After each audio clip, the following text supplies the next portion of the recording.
सुप्रभात। बाबा कहते हैं, मेरे प्यारे बच्चे, अपने लक्ष्य को पाना चाहते हो ना, और वहाँ तक पहुँचना चाहते हो तो लोगों की बातों से तुम्हें हटना होगा। लोगों की बातों को नहीं सुनना है और अपने लक्ष्य पर ध्यान देना है। जैसा तुम कर रहे हो वो सही है, क्योंकि मैं तुम्हारे साथ हूँ और जो मैं करा रहा हूँ वो तुम्हारे लिए सही है। इन बातों को लेकर मन में भटकाव मत लाओ कि जो मैं कर रहा हूँ शायद गलत है, मैं अपने लक्ष्य तक पहुँच पाऊँगा या नहीं। पहले से ही अपने मन में नकारात्मक विचार लेकर के आकर के बैठ गए हो। क्यों?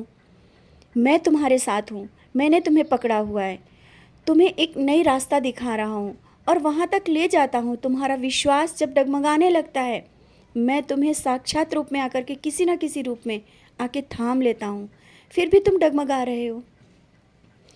जब तुम बेवजह की बातें बैठकर सोचते हो ना, मैं तुम्हें देखता हूँ, तुम क्यों इन बातों को सोच रहे हो? तुम मेरी ओर देखो।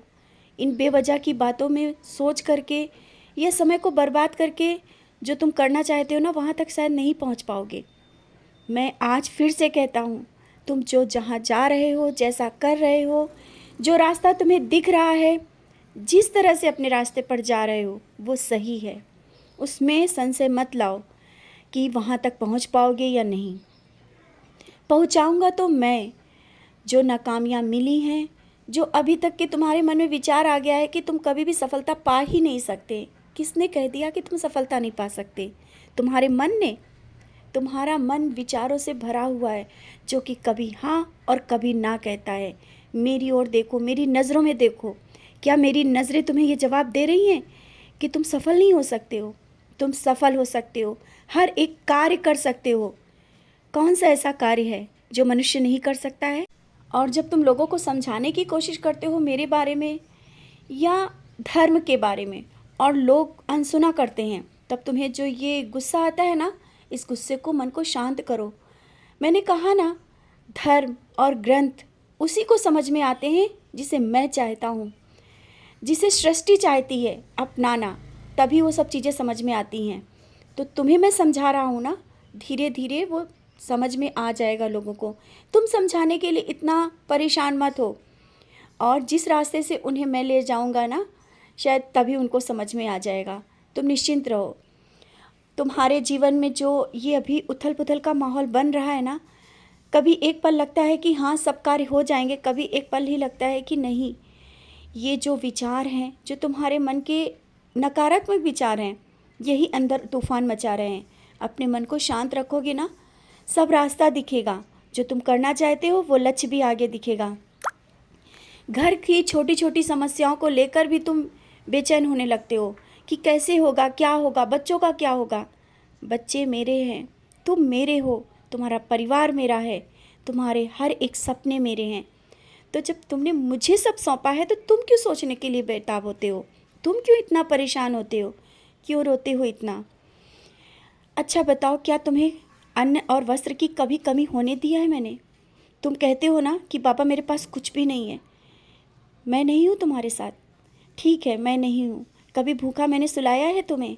तुमने हमेशा दे करके ही खाया है। कभी ऐसा कोई दिन भी नहीं आया जब तुम भूखे सोए हो, और किसी को देने के लिए जो सोचा होगा ना, वो दे भी पाए होगे। कितनी भी परेशानी हो, तुमने सबसे ज़्यादा सबके लिए मदद के लिए तैयार रहते हो, और मदद की भी है।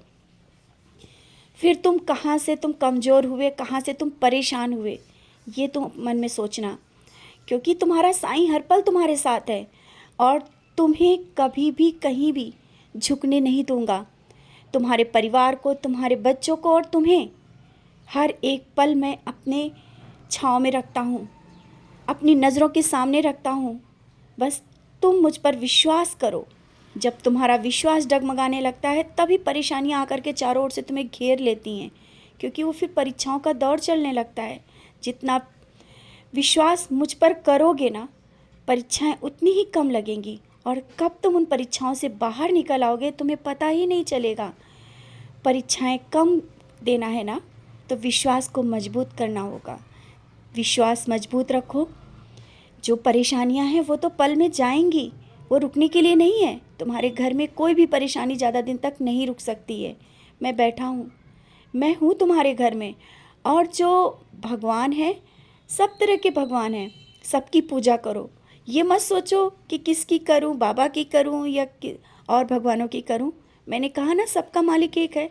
तो मुझे जिस स्वरूप में भी पूजा करते हो, जिस स्वरूप में मुझे देखते हो, मैं वहाँ पर दिखता हूँ। बेवजह की बातों में मत आओ कि इनकी पूजा करनी है कि नहीं करनी है, ये भगवान को पहले प्रसाद चढ़ाऊँ या बाबा को चढ़ाऊँ। बच्चे, मैंने कहा, बार बार कहा, हर एक स्वरूप में मेरा वास है। तो मुझे भोग लगाओ या ना लगाओ, मन में ही सिर्फ सोच लो, मुझे भोग लग जाता है। तो मैं तुम्हारे प्यार और भक्ति के वश में हूँ। बेवजह मत सोचो, बेवजह की बातों में मत आओ। सबका मालिक एक है। और जब ये विचार मन में तुम्हारे आ जाएंगे ना, तो तुम्हारा भटकाव भी दूर हो जाएगा और तुम अपने लक्ष्य तक बहुत आसानी से पहुंच पाओगे। खुश रहा करो और मुस्कुराते रहा करो।